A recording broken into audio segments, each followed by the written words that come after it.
Johann Heinrich Füssli fu pittore, scrittore di aforismi, critico d'arte e noi aggiungeremmo l'aggettivo visionario.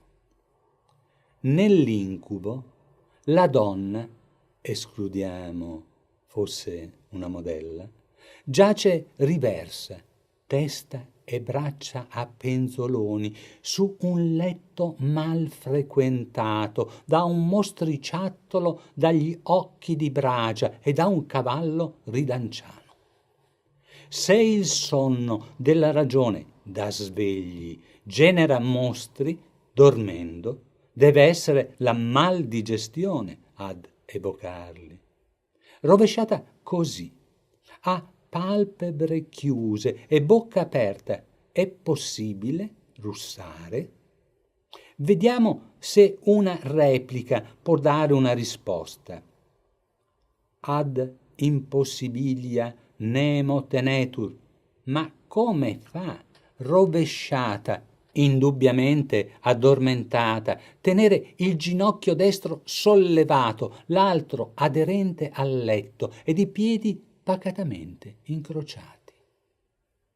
E come mai lo specchio non riflette il gatto scimmiesco né il muso del cavallo? Perché sono incubi, ovviamente.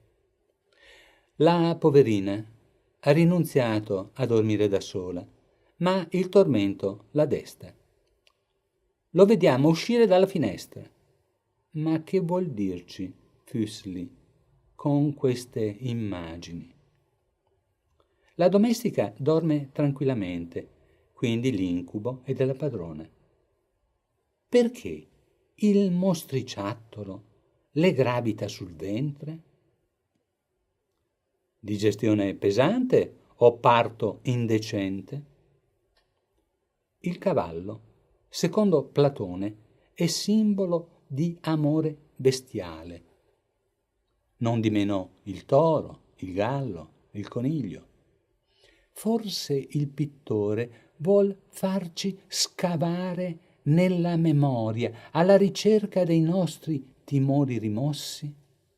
Ma noi sogniamo amori leggiadri, pericolosi per il cuore se Cupido scaglia la freccia.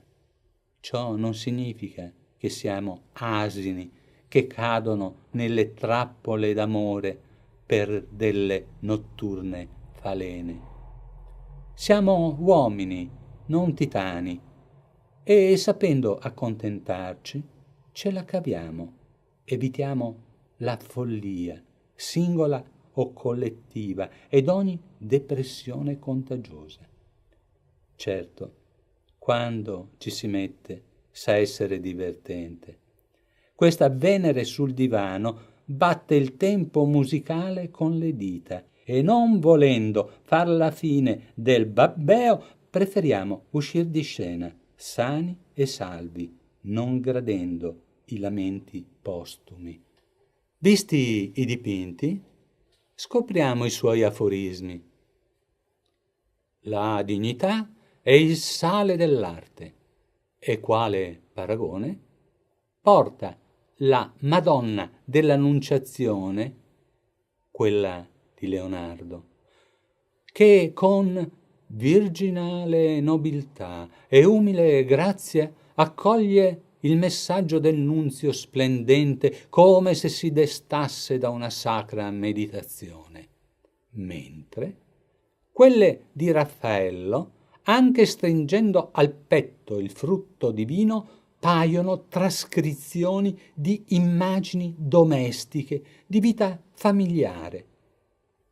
La Fornarina aveva occhi splendenti di luce, ben diversa dalla santità che invano il suo pittore ed amante ha cercato di velare.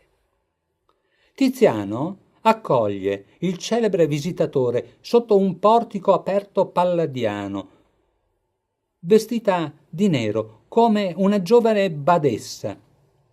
L'Angelo di Tintoretto fa un'irruzione entra d'impeto dalla finestra infranta, spaventando una donna comune. Proviamo con un altro aforisma. Nessun Padre Eterno può avvicinarsi alla grandiosità di Giove. Per cui il Dio di Michelangelo è severo, quello di Raffaello debole. In verità ci pare che vi sia poco sale nel suo commentare. Infine sale in cattedra e da critico dell'arte afferma che il drappeggio occulta l'uomo ridotto ad appendice. Tuttavia, in Raffaello è d'ausilio al carattere, in Michelangelo avvolge la grandiosità, in Rubens è l'imponente manto della pompa. Che dire? Se lo dice lui, c'è da giurarci.